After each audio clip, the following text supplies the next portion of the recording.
To the casual spectator, the Olympic Village is a mysterious place, an international melting pot with a reputation for hedonism. To paraphrase a familiar saying, what happens in the village stays in the village, for the most part.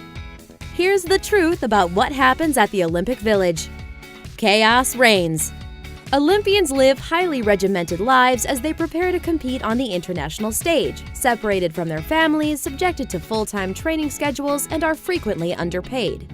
So it's rare that competitors actually get the chance to cut loose and just do what they want.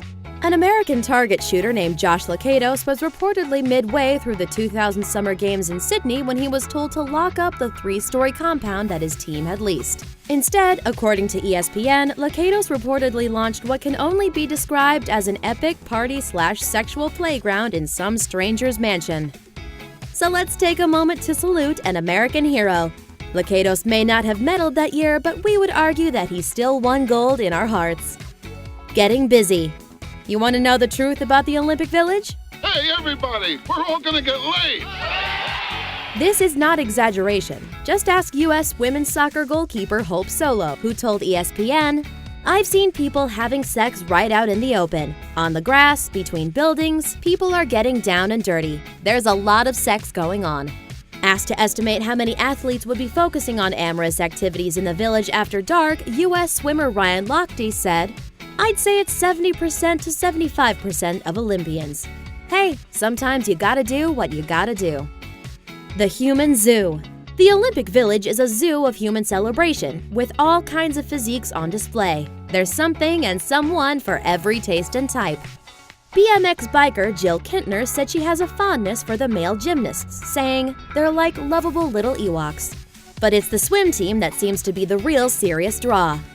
Artistic gymnast Alicia Sacramone, whose team shared some facilities with swimmers and water polo competitors at the Beijing Games in 2008, says the top physiques in the village are no contest. As far as best bodies, it's swimmers and water polo players because that's an insane workout. Wrap it up. Since the Olympic Village is fairly secretive, all we have to go on to confirm or deny the existence of an Olympic sextilathon is the physical evidence being shipped in.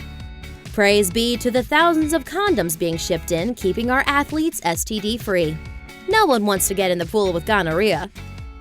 According to Slate, 100,000 condoms were shipped to Vancouver for the Winter Games in 2010, and 150,000 arrived in London for the Summer Games of 2012. Approximately 450,000 were shipped to Rio. At this rate, Tokyo's 2020 Olympics will need an entire village just to store condoms. If all else fails, find Eric, the guy with the kangaroo pouch packed with condoms. While the IOC and the World Health Organizations do an admirable job making condoms widely available, there's nothing wrong with having a backup plan. Eric works for Rio and all of mankind. Thanks for watching. Subscribe to our YouTube channel to watch more videos like the one you just saw. And leave us a comment to let us know if you'd want to stay at the Olympic Village.